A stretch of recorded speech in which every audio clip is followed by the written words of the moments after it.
ஒரு ராஜா கஜானாவுக்கு யார காவலாளியா நிப்பாட்டலான்னு ஒரு போட்டி வைக்கிறாரு. இப்ப இந்த கஜானாவுடைய கதவை காமிச்சு, இப்ப இந்த கதவுக்கு சரியான சாவியை யாரு கொண்டு வராங்களோ அவங்க தான்ப்பா கஜானாவுக்கு காவல் அதிகாரி. இப்ப தூரத்துல இருந்து ஒருத்தன் பாக்குறான், இந்த கதவை வந்து இந்த மாடல்ல பண்ணிருக்காங்க, இந்த கதவை எப்படி பண்ணலாம், இதுக்கு சாவியை எப்படி கிரியேட் பண்ணலாம், இந்த சாவியோட டிசைன் எல்லாம் வரைஞ்சிட்டு சாவியை செய்யறதுக்கு ஒரு ஆள் போனான். ரெண்டாவது ஆளு கதவை பார்த்தான், இது எப்படி உடைக்கலான்றத பார்த்தான். இந்த சுத்தியில எடுத்துட்டு வந்தோம்னா இப்படி அடிக்கலாம், இது எப்படி அடிக்கலாம், கதவையே தூக்கிடலாம். ரெண்டாவது ஆளு சுத்தியில ரெடி பண்ண போனான். மூணாவது ஆள் கொஞ்சம் கிட்டக்க போனான், கதவு கிட்டக்க போய் அந்த கதவை தொட்டான் சார். தொட்டா கதவு திறந்துருச்சு. கதவு அங்க பூட்டவே இல்லை.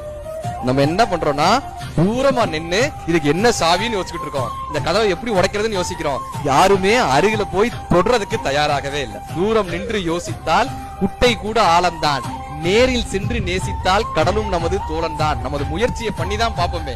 சில இடங்கள்ல ஏன் தூரமா நின்று தயங்கியே நிக்கணும், இது நமக்கு ஒத்து வரும் ஒத்து வராதுன்னு ஏன் யோசிச்சுட்டே இருக்கணும், முயற்சி செஞ்சு பார்ப்போமே அதை.